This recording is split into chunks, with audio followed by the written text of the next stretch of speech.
Sebelumnya, Assalamualaikum warahmatullahi wabarakatuh. Perkenalkan, nama saya Muhammad Alvan Raditya Wardana, NPM 20030 22010. Di sini saya bersama rekan saya. Perkenalkan, nama saya Muhammad Darwis, NPM 200302101.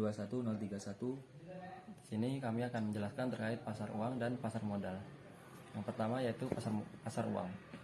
Pasar uang merupakan sebuah mekanisme pasar yang memungkinkan bagi seseorang untuk dapat melakukan transaksi melalui bank maupun lembaga sekuritas keuangan bukan bank.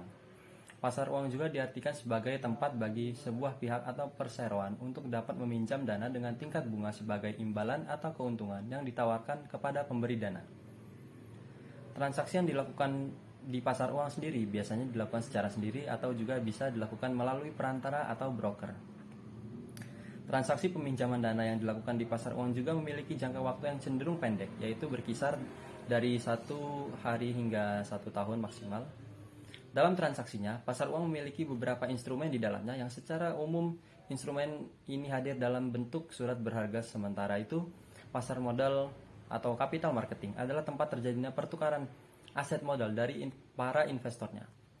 Mereka akan memberikan sejumlah uang kepada perusahaan emiten untuk diolah dalam aktivitas operasionalnya. Sebagai gantinya, investor akan mendapatkan persentase saham perusahaan. Pasar modal cenderung menawarkan pendanaan jangka panjang. Untuk itu, instrumen yang diperdagangkan dalam pasar modal biasanya berupa saham, obligasi, serta reksadana. Di luar itu, pasar modal juga memiliki instrumen lainnya seperti exchange trade fund atau ETF dan derivatif. Terdapat sejumlah perbedaan di antara pasar uang dan pasar modal yang perlu dipahami lebih dulu oleh para investor. Simak semua penjelasannya di bawah ini. Yang pertama, instrumen. Perbedaan yang paling jelas di antara pasar uang dan pasar modal adalah instrumen atau produk investasinya. Karena objek pertukaran berbeda, instrumen investasi pasar modal dan pasar uang juga berbeda jauh. Instrumen pasar uang umumnya meliputi surat-surat utang, investasi real estate, dan deposit berjangka. Sedangkan instrumen pasar modal jauh lebih luas, mulai dari saham sampai reksadana. Selanjutnya, nomor 2, jangka waktu. Pasar uang dapat menjadi tempat bertemunya pemilik dana dan peminjam dana secara langsung. Pertemuan tersebut biasanya bersamaan dengan penawaran transaksi dalam jangka pendek. Berbeda dengan pasar modal yang menawarkan investor penanaman modal dalam jangka panjang melalui instrumen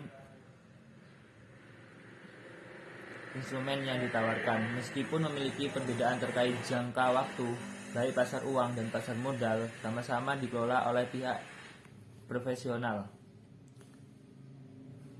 yang dapat menjamin aktivitas investasi. Yang ketiga yaitu tujuan investasi.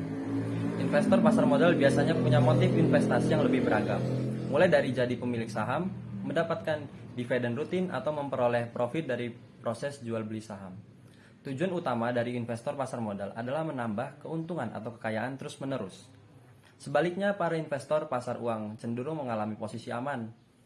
Mereka membeli instrumen pasar uang untuk menjadi kekayaan dengan return yang sudah disepakati di awal. Yang keempat, mekanisme pasar. Mekanisme pasar modal jauh lebih kompleks daripada pasar uang. Sebelum menerima bantuan pendanaan, pihak perusahaan emiten biasanya harus menghubungi lembaga penjamin efek terlebih dahulu. Setelah itu, proses penawaran saham biasanya harus melalui uji kelayakan sebelum bisa dilepaskan di pasar modal. Sementara itu, mekanisme pasar uang jauh lebih mudah karena tidak perlu melalui banyak tahap.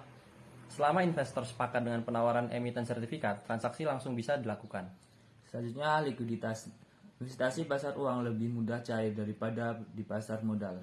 Biasanya setelah berinvestasi di pasar modal, seorang investor akan mendapat lembaran saham atau sebagai bukti kepemilikannya atas perusahaan tertentu. Jika sudah membeli lot saham, investor tidak dapat mengajukan refund ke pihak perusahaan. Satu-satunya cara untuk mendapatkan refund uang untuk lot saham adalah dengan menjual ke investor lain. Beda halnya dengan likuiditas pasar uang. Saat membeli obligasi atau sertifikat berharga dari pihak emiten, investor memiliki hak tagih pada emiten tempatnya berinvestasi. Jika sudah melewati batas waktu tertentu, investor pasar uang bisa meminta kembali dana investasinya pada emiten dengan tambahan bunga tertentu. Maksudnya otoritas tertinggi meskipun sama-sama dinaungi BI atau diawasi OJK, perusahaan uang diatur oleh bank sentral yaitu Bank Indonesia. Untuk pasar modal, Kementerian Keuangan Republik Indonesia merupakan otoritas tertinggi yang mengawasi kegiatan di bursa efek. Yang ketujuh yaitu resiko. Karena profitabilitasnya yang lebih pasti, pasar uang memiliki tingkat resiko lebih rendah. Hal ini berkaitan dengan penanaman modal yang cukup rendah di pasar. Kamu juga dapat berinvestasi di pasar pasar uang dengan modal yang lebih terjangkau nominalnya. Oleh sebab itu, pasar uang adalah jenis investasi paling sesuai bagi investor dengan profil risk averse. Sebaiknya pasar modal punya risiko tinggi karena profitabilitasnya sangat mudah berubah-ubah mengikuti gejolak ekonomi pasar. Meskipun memiliki risiko kerugian yang cukup besar, sebagian alat investasi pasar modal juga menawarkan keuntungan yang cukup besar juga. Walau berbeda, pasar uang dan pasar modal sama-sama bentuk investasi yang baik untuk meningkatkan kekuatan finansial. Pasar uang baik untuk orang-orang penyuka stabilitas dan kepastian, sedangkan pasar modal bagus bagi penyuka tantangan dan risiko. Mungkin cukup sekian dari kami. Kurang lebihnya saya mohon maaf, kepada Allah saya mohon ampun. Wallahul muwaffiq ila aqwamit thoriq. Wassalamualaikum warahmatullahi wabarakatuh. Waalaikumsalam.